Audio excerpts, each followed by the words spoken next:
요한복음 6장 1절에서 13절까지 말씀입니다.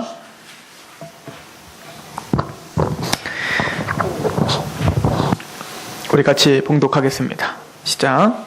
그 후에 예수께서 디베리아의 갈릴리 바다 건너편으로 가시매 그 무리가 따르니 이는 병자들에게 행하시는 표적을 보았음이로라. 예수께서 산에 오르사 제자들과 함께 거기 앉으시니 마침 유대인의 명절인 유월절이 가까운지라. 예수께서 눈을 들어 큰 무리가 자기에게로 오는 것을 보시고 빌립에게 이르시되 우리가 어디서 떡을 사서 이 사람들을 먹이겠느냐 하시니 이렇게 말씀하심은 친히 어떻게 하실지를 아시고 빌립을 시험하고자 하심이라. 빌립이 대답하시되 하되 각 사람으로 조금씩 받게 할지라도 200데나리온의 떡이 부족하리이다. 제자 중 하나 곧 시몬 베드로의 형제 안드레가 예수께 여짜오되 여기 한 아이가 있어 보리떡 5개와 물고기 2마리를 가지고 있나이다. 그러나 그것이 이 많은 사람에게 얼마나 되겠사옵나이까? 예수께서 이르시되 이 사람들로 앉게 하라 하시니 그곳에 잔디가 많은지라. 사람들이 앉으니 수가 5,000명쯤 되더라.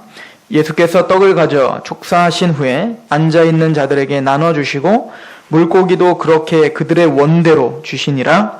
그들이 배부른 후에 예수께서 제자들에게 이르시되 남은 조각을 거두고 버리는 것이 없게 하라 하시므로 이에 거두니 보리떡 5개로 먹고 남은 조각이 12바구니에 찼더라. 아멘.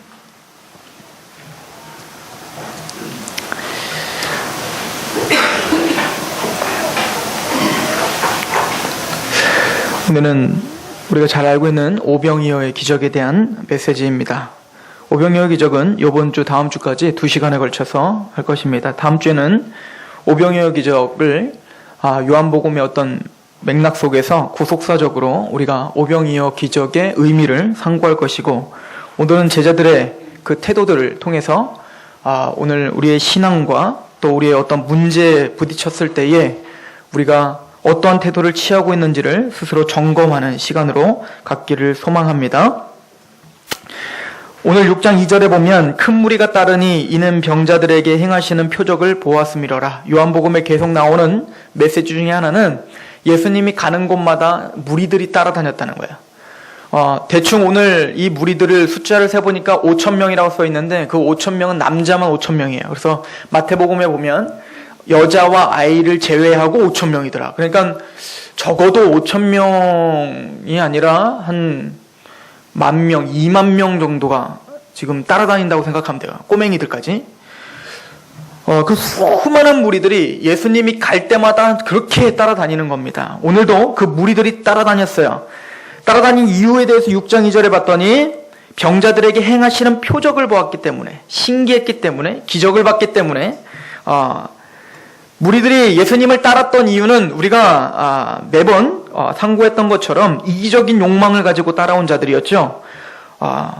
예수님은 이 무리들에게 몸을 의탁하지 않으셨다라고 2장에서 이야기했던 것을 기억하실 겁니다.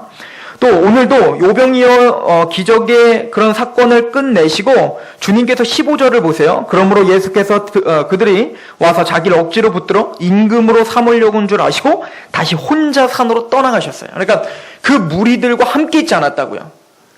그렇게 이기적인 욕망함으로 주님께 오는 무리들과 함께 있지 않았어요. 자, 그렇다면 주님께서는 그런 무리들에 대해서 매몰차게 이놈의 자식들 나에게 이기적으로 나를 따라온단 말이냐? 이 나쁜 놈들 그냥 난 너희들한테 몸을 의탁하지 않아. 나를 왕으로 세우겠다고? 웃기고 있네. 니들이 잘 먹고 잘 살려고 나한테 오는 거 내가 그거 모를 줄 알아? 이러셨겠습니까? 아니에요. 그건 또 아니에요. 여러분들 이 오병이어의 기적에 마태복음을 읽어보시면 더 구체적으로 나와 있는데 주님께서 눈을 들어 무리들을 바라보시고 긍휼히 여기사라고 말하고 있어요. 주님은 그 무리들을 긍휼히 여기시고 불쌍히 여기시고 계세요. 그게 내 이기적인 욕망과 내 재미와 어떤 그 예수님을 만나 내가 좀 잘 먹고 잘 살아보자, 나 좀 건강해보자, 이렇게 주님을 따라오는 자들일지라도 하나님은, 즉 예수 그리스도는 그 무리들까지도 어떻게 보신다고요? 긍휼히 보고 계신다가 마태복음의 기록이었어요. 오늘도 보십시오. 6장 5절에 예수께서 눈을 들어, 이 눈을 들어라는 건 뭡니까? 지금 주목하고 있다는 거예요. 다른 것을 하시다가 그 무리들을 눈을 들어 보시는 겁니다. 그리고 그 무리들이 지금까지 예수님을 따라다닐 때 보니까 예수님의 행적 그대로 따라다니고 계시는 거거든요. 따라다니고 있거든요. 그러니까 얼마나 배고프겠어요. 얼마나 허기가 지겠습니까? 예수님이 일로 가면 일로 오고. 그리고 예수님이 그 무리들을 바라보면서 하셨던 말씀이 뭐냐면 마태복음에 또 이런 말씀이 있죠. 이 무리들을 불쌍히 여겨서 목자 없는 양같이 유리하는구나. 그렇게 종교적 지도자들이 많았는데 지금 세례 요한이 일어나면 세례 요한이 우르르 따라가고 자기가 또 예수 그리스도가 나타나니까 예수 그리스도를 또 우르르 따라다니고 그만큼 뭔가 갈팡질팡하고 뭔가를 좀 잡고 싶어하고 그게 재미든 그게 무슨 뭐 능력을 보는 거든 뭔가에 대한 갈급함이 있어서 끊임없이 주님을 쫓아다니는 그 무리들을 보며 주님은 너무너무 불쌍히 여겨 그렇게 불쌍히 여기셨다는 거예요. 그래서 오늘 그들의 육적인 필요도 채워주시는 거죠. 그래서 그 무리들 중에서도 어떻게 합니까? 병 고침의 능력도 보여주시는 거죠. 그런데 이 무리들과 제자들이 다를까요?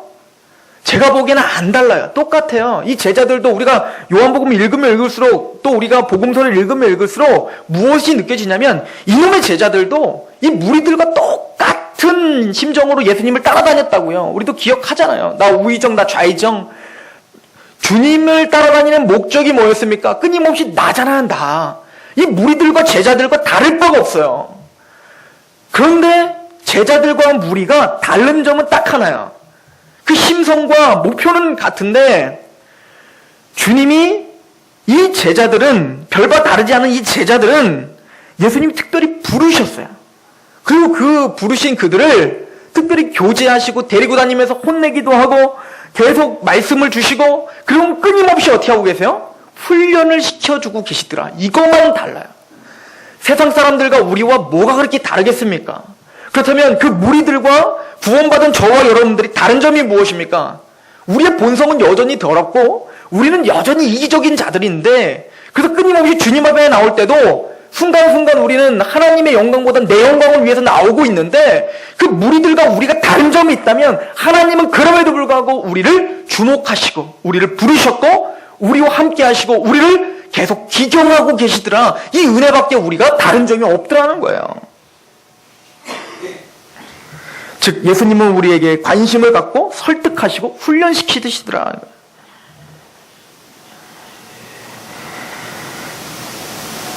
그리고는 예수님이 오늘 제자들에게 이렇게 이야기해요. 마태복음 14장 16절에 이 오병이어 기적을 보면서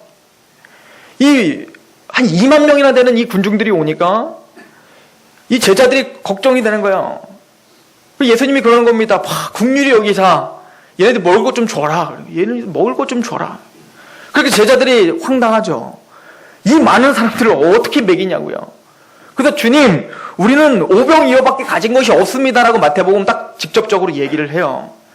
근데 빵 5개랑 물고기 2마리가 어디서 났냐면 오늘 말씀을 봤더니 어떤 꼬맹이가 아마 자기 도시락으로 쌓았던 것 같아요. 그 물고기라고 하는 그 원어는 멸우치 같은 조그만 고기예요. 그러니까 막 이런 붕어가 아니라고요. 요만한 조그만 그 멸우치 같은 거 2마리랑 빵 5개를 갖고 그거 도시락을 아마 안드레라고 하는 제자가 가지고 온 거죠. 그래서 주님 이것밖에 없습니다라고 이야기를 했어요. 그랬더니 주님이 뭐라고 하냐면 아니 이 사람들 다 먹이려면은 엄청난 돈이 필요할 텐데 못 먹입니다. 그랬더니 주님이 뭘 거기까지 가서 사냐? 니들이 먹여라. 니들이 먹여라. 주님도 너무하신 거 아니에요? 뭘 좀 주고 먹이라고 해야 되는데 아무것도 없는데 먹이라는 거예요. 가끔은 주님께서 우리에게 그렇게 요구하실 때가 있어요. 나도 없는데 나도 가진 게 없고 나도 그럴 만한 힘이 없는데 아니 나 혼자 스스로 사는 것도 힘들어 죽겠는데 나 혼자 신앙 지키는 것도 힘들어 죽겠는데 주님은 우리에게 쏟아 부으라는 거예요. 더 적극적으로는 십자가를 지라고 하는 거고요. 우리 것을 좀 진하게 빼서 좀 내주라는 거예요. 영혼들의 필요가 있는 영혼들에게 너희가 채워주라는 거죠. 이게 주님이 제자들에게 요구하시는 바예요. 근데 이 제자들이 황당하죠. 그럴 때 이 빌립이라고 하는 제자와 안드레라고 하는 제자, 두 제자가 나와서 이야기를 합니다. 그리고는 이 빌립과 안드레를 오늘 비교를 하고 우리는 빌립과 같은 사람인가 안드레와 같은 제자인가를 확인하자는 거야. 이 빌립은 굉장히 영특했나 봅니다. 머리가 잘 돌아갔나 봐요. 주님께서 야, 이 사람 니들이 좀 먹여라. 그랬더니 이 빌립이 바로 계산에 들어간 거야. 그랬더니 어떻게 계산이 딱 떨어졌냐면, 자, 6절을 보니까 이렇게 이야기를 7절에 보니까 빌립이 대답하되 각 사람으로 조금씩 받게 할지라도 200데나리온의 떡이 부족합니다. 잘 보세요. 200데나리온이면 다 먹이겠습니다가 아니고 이 사람들한테 다 각출해가지고 다 먹이더라도 얼마가 모자른다? 200데나리온. 200데나리온이면 얼마냐면 1데나리온이 하루 품삯이에요. 그러면은 보통 5만 원. 아주 야박한 사장한테 5만 원 받잖아요. 5만 원 정도 받으면 200데나리온이니까 200배. 그러니까 얼마예요? 1000만 원이에요. 우리나라 돈은 1000만 원. 게다가 지금 보통 우리 10만 원 받는다고 하면 많이 받네. 10만 원 받는다고 하면 2천만 원이에요. 그러니까 이 많은 사람들한테 다 뭐 각출해서 받아서 그 사람들한테 다 나눠줘도 얼마가 부족하다? 2천만 원이나 되는 그 양에 그 먹을 것이 부족합니다. 계산이 빠른 겁니다. 빌립은 영특한 거예요. 바로 딱 보니까 각이 잡히는 거야. 지금까지 자기가 살아온 인생을 돌아보니 이거 먹이려면 안 돼. 그리고 주님 앞에서 뭐라고 하는 겁니까? 불가능합니다 라고 못을 받고 있는 거죠. 즉 빌립의 태도는 이겁니다. 주님의 제자로서 주님께서 기적을 베푸시는 표적들을 보며 살았는데 막상 또 이런 문제에 봉착하다 보니 빌립이 바로 생각한 게 뭐예요? 자신의 생각과 자신의 어떤 능력을 본 겁니다. 그럴 때는 이건 불가능한 거예요. 불가능한 거예요. 그래서 솔직하게 말했어요. 주님한테.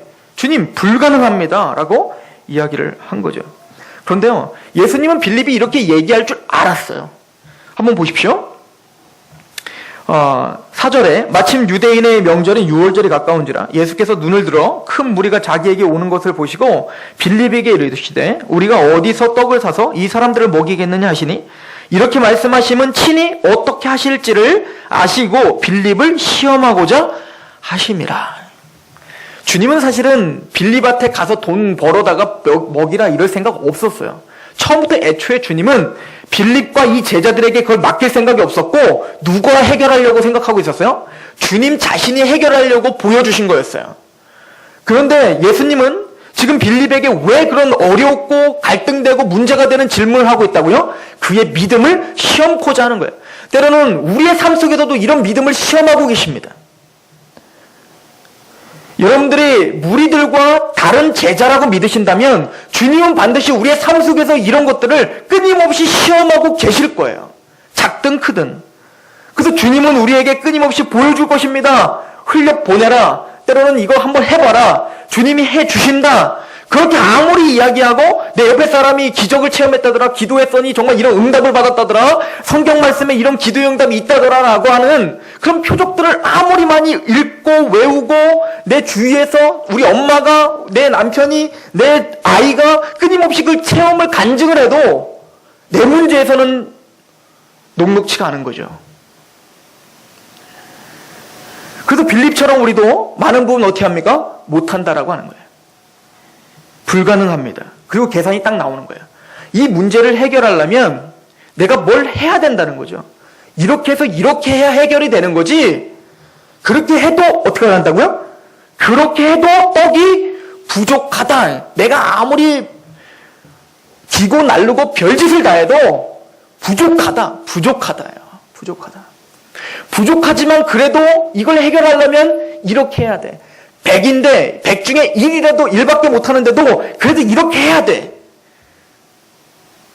그러고는 주님 앞에 불순종하기가 쉬운 것이 우리라고 성경은 말하고 있는 것 같지 않습니까? 주님은 때로는 이렇게 우리에게 그런 문제들을 통해서 우리의 믿음을 시험하고 있는 것 같지 않으십니까? 주님과 동행했던 그 제자들도 꼭 광야 40년 동안 그 온갖 기적들을 봤지만 순간순간 어려움이 닥칠 때마다 원망했던 이스라엘 백성들처럼 그들의 별명은 뭡니까? 목이 곧은 백성이죠. 몸은 하나님의 불기둥과 구름등을 따라가지만 끊임없이 자기의 옛 고향을 쳐다보고 있는 그 목이 곧은 백성과 같이 이 제자들도 변화되지 않고 끊임없이 그렇게 따라가고 있는 거예요.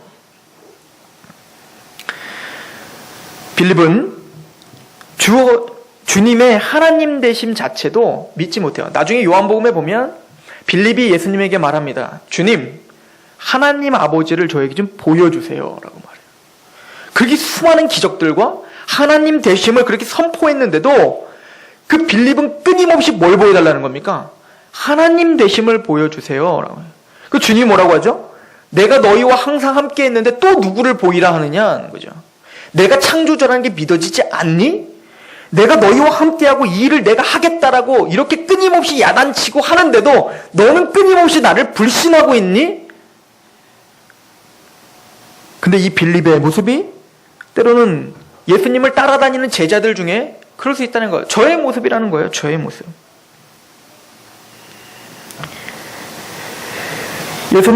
예수님은 바울을 통하여 마게도냐와 고린도 교회를 비교하는 장면이 나와요. 고린도 전서에 보면 이 고린도 교회는 하나님의 요구사항을 알고 있었어요. 예루살렘 교회가 지금 가뭄이 들어 어려움 가운데 있어요. 그래서 신약성경 대부분에 보면 바울 사도도 그렇고 끊임없이 연보에 대해서 계속 강조한다고. 연보해라. 이건 다 어디에 대한 연보냐면 이스라엘 예루살렘에 있는 예루살렘 교회에 초대교회에 연보하라고 계속 푸시를 했던 거거든요. 그런데 이 고린도 교회가 그 메시지를 듣고 어떻게 했냐면 연보해야지 하겠습니다 해놓고는 1년 동안 말만 하고 전혀 연보하지 않았단 말입니다. 근데 사도 바울이 한 이야기가 뭐냐면 계속 끊임없이 고린도 교회는 뭐라고 핑계를 댔겠습니까? 아직 준비가 안 돼서, 아직 뭐가 안 돼서. 그런데 고린도 교회는 다른 교회보다 부유했던 교회란 말입니다. 가진 게 있었단 말입니다. 그럼에도 불구하고 내놓지 못했어요. 그때 사도 바울이 뭐라고 하냐면 마게도냐 교회를 이야기하며 그들은 극심한 가난 중에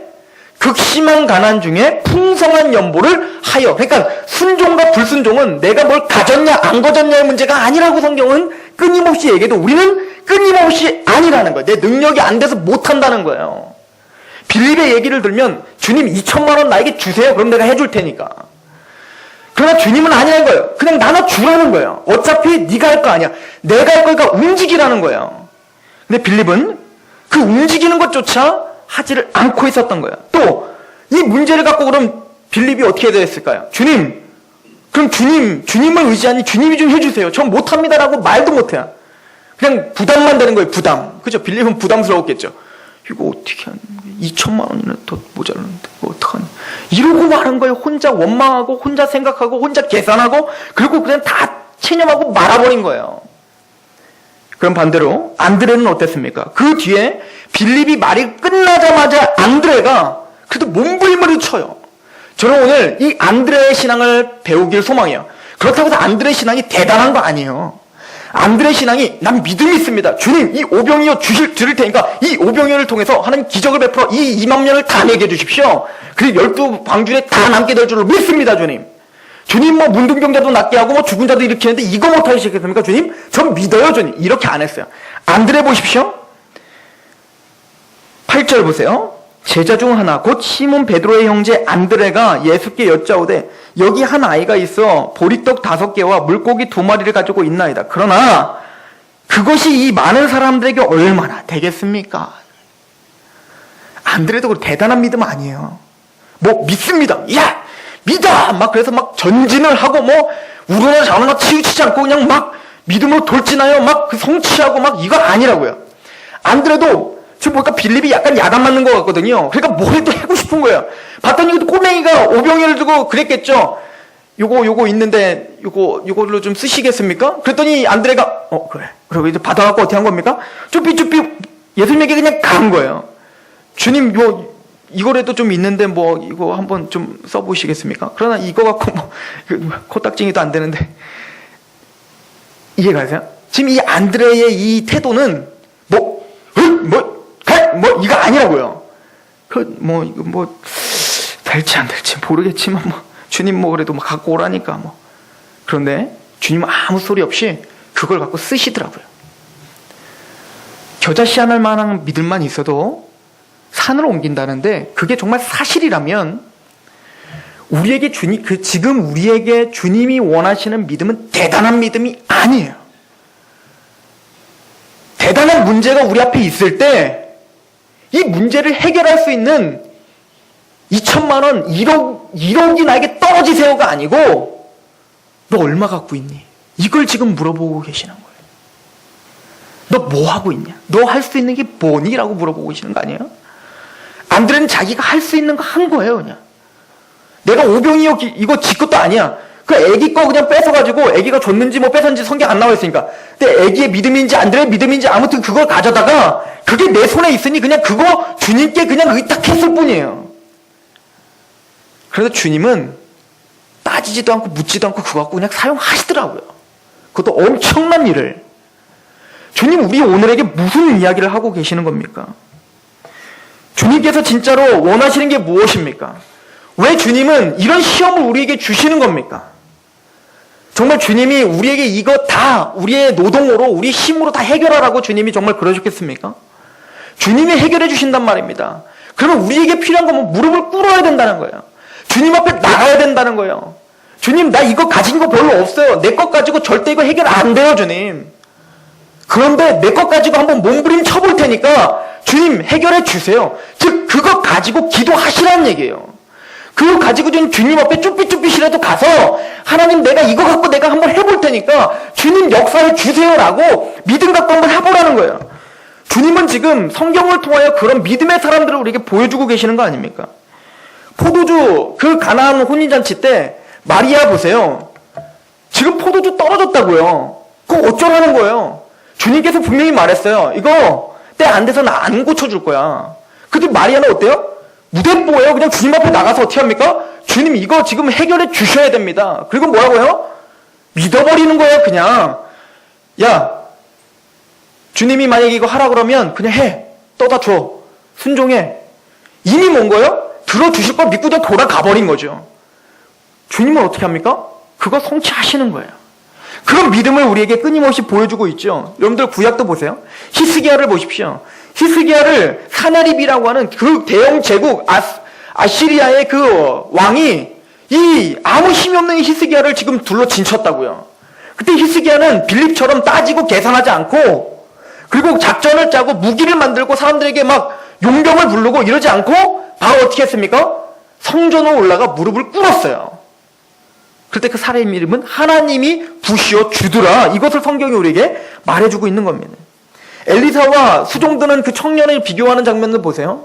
열왕기에 보면 엘리사가 있습니다. 그런데 이 엘리사를 죽이려고 아람 군대가 둘러 진쳤어요.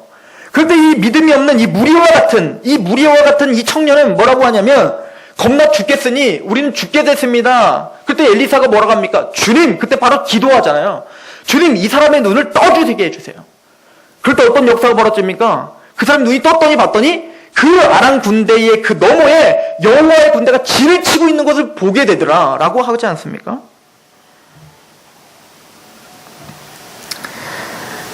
예수님은 제자를 삼을 때 그 중요할 때마다 습관에 이끌려 기도했다라고 했어요. 제자를 삼을 때도 그냥 뽑은 게 아니라 선택을 한 게 아니라 밤이 맞도록 기도하시고 와서 제자를 뽑았어요. 예수님도 그렇게 하나님 앞에 철저하게 의존하고 의지하고 그리고 믿음을 갖고 기도하셨는데 도대체 우리가 뭐길래 하나님 앞에 엎드리지 않는 겁니까? 우리가 뭐길래 예수님보다 더 똑똑하다고 더 능력이 있다고 우리는 계산하고 우리가 해결할 것처럼 그래서 우리는 해결 못한다고 그냥 원망만 하고 있는 것은 교만 아닙니까? 예수님도 무릎 꿇었다면 바울도 무릎 꿇었다면 우리도 당연히 무릎 꿇어야 되는 거 아닙니까? 근데 우리는 주님 앞에 이 안드레처럼 쭈삣쭈삣 안 나가고 있는 거죠. 그냥 내가 해결하려고 하는 거예요. 내가 해결하려다 보니까 뭐예요? 갈등만 생기고 답답하고 원망하고 그냥 끊임없이 분노만 나오는 인생을 살다가 마치는 거예요. 그 제자로 살다가 불가운데서 얻는 구원 같고 그렇게 힘없이 살다가 가는 인생. 저는 저를 비롯해서 우리 상록교회 성도들이 저도 안드레와 같이 쭈삣쭈삣으로 나가서 그 기적을 체험하는 인생이 되시기를 소망합니다. 저는 안드레가 대단한 믿음은 아니지만 그 문제를 주님께 의탁할 수 있는 의존성은 있다고 믿어요. 우리에게 필요한 건 바로 그 의존성입니다. 조지 뮬러라는 사람이 있어요. 이 조지 뮬러는 아주 역사적으로 대단히 위대한 사람입니다. 우리 기독교 역사에 있어서는. 그 사람의 특징은 기도의 응답을 그만큼 많이 받았다. 5만 번이라는 거예요. 5만 번 받았다는 거. 다 세봤는지 어쨌는지 모르겠지만 대충 5만 번이나. 그러니까 평생을 기도 응답으로 살았던 사람인 거예요. 이 사람은 고아의 아버지예요. 몇천 명이라는 고아를 이 사람 혼자 다 감당하면서 먹였어요. 근데 이 사람이 처음에 감당했을 때는 돈이 많아서 감당했던 게 아니고 이 사람 수중에 얼마가 있었냐면 2실링. 우리나라 돈으로 500원. 500원 갖고 꼬꼬지네요. 500원 갖고 있었던 사람이에요. 그 500원 갖고 자기 하나 커피 한 2잔 따먹으면 끝날 돈을 가지고 그 돈으로 다 고아를 먹이기 시작했다고요. 그 돈을 하나님 앞에 드리고 자기는 무릎을 꿇기 시작했다고요. 그래서 많은 사람들이 이 조지 뮬러에게 물어봤습니다. 당신은 어떻게 그렇게 하나님의 놀라운 응답들을 받으며 살았습니까? 그 사람이 1898년 3월 10일 날 죽기까지 60년 동안 한 번도 그 2,000명 몇백 명이나 되는 2,000 몇백 명이 되는 그 고아를 한 번도 굶긴 적이 없대요. 하루도. 그래서 더 놀라운 건 이 사람은 정부나 개인 단체에서 지속적인 어떤 후원을 받은 것도 다 일치하지 않았어요. 철저히 기도로만 응답받아서 그들을 먹였다는 거예요. 이거는 기적이잖아요. 놀랍잖아요. 그러니까 사람들이 끊임없이 물어봤어요. 조지 뮬러, 당신은 어떻게 그렇게 기도 응답을 그렇게 받을 수 있었습니까? 그 비결이 뭡니까 도대체?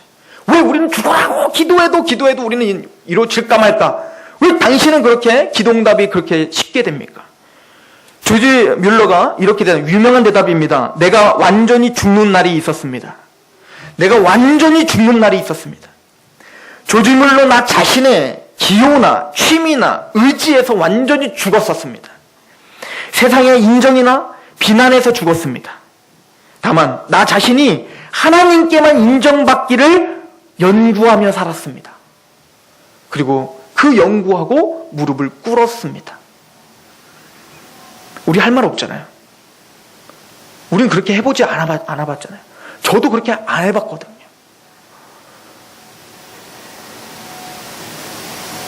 주님은 우리 제자들에게 그거 훈련시키시는 거예요.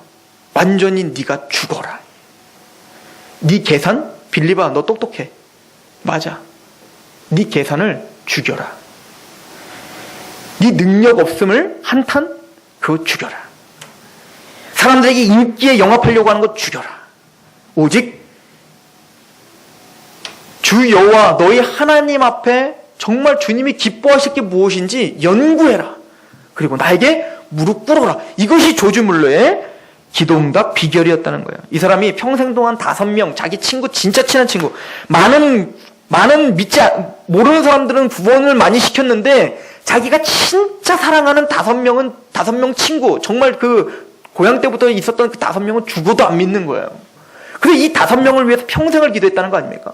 근데 이 조지 뮬러가 얼마나 끈질기게 기도하냐면 이 5명을 위해서 끝까지 기도하는 거예요. 그런데 한 명은 기도한 지 5년 만에 응답을 받아요. 우리가 생각하는 그런 기도가 아니에요. 끊임없이 끈질기게 될 때까지. 두 번째 친구는 10년 만에 응답을 받아요. 10년 만에. 세 번째 친구는 25년 만에 응답을 받습니다. 세 번째 친구는 10년 만에. 그리고 네 번째 친구가 25년 만에. 그리고 마지막 친구는 죽는 그날까지 그 친구를 위해서 기도하다가 죽었어요. 조지 뮬러가. 그리고는 그 친구, 조지 뮬러가 죽은 며칠 후에 마지막 친구가 구원받는 역사가 일어나요. 주님 앞에 끊임없이 무릎 꿇고 매달리고 주님 앞에 의지하는 그런 기도가 우리에겐 부족한 거예요. 끊임없이 나는 아무것도 가진 게 없습니다라고 스스로 계산하고 그것 갖고 원망하고만 있지 그것 갖고 주님 앞에 쭈뼛쭈뼛 나오지를 못하고 있는 겁니다. 딜 무디라고 하는 선생이 있습니다. 19세기에 미국의 대부흥을 이끌었던 유명한 부흥 강사입니다. 그 사람은 학벌도 없었어요. 초등학교 중퇴입니다. 그리고 돈도 없었습니다. 언변도 없었습니다. 그 사람이 부흥 강사가 됐을 때도 언변이 없다고 문법이 틀린다고 끊임없이 공격받을 만큼 그만큼 배우지를 못했어요.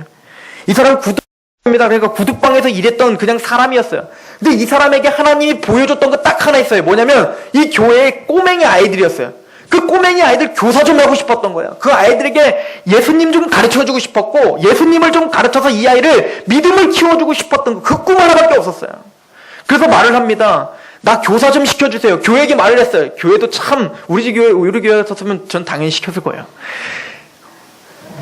근데 매몰차게 안 된다 그런 거예요. 많았나 봐요, 일꾼이. 안 돼! 이렇게 말했어요. 너 설교할 줄 알아? 아니요. 너 글 쓸 줄 알아? 몰라요. 그래서 네가 무슨 교사를 해? 너 돈이라도 있어? 없습니다.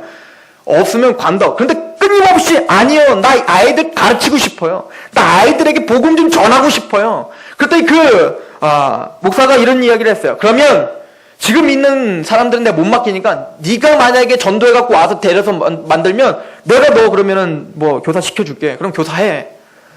무디는 너무 기쁜 거예요. 너무 좋은 거예요. 너무 감사한 거예요. 가진 게 없어요. 배운 게 없어요. 돈이 없어요. 아무것도 없는데 그래도 내가 길 가는 아이들이 보이니까 그 아이에게 전할 수 있는 능력은 있는 거예요.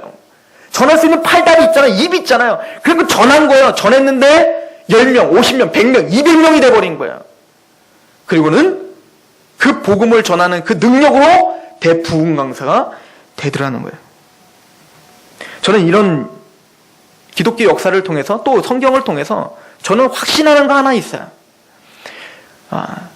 제가 뭐 그렇게 가진 것도 없고 별 볼 일 없는 사람이지만 주님은 반드시 저를 5 문둥병자처럼 쓰실 거라는 확신이 있다고요. 저와 여러분들에겐 그런 확신이 있길 소망해요.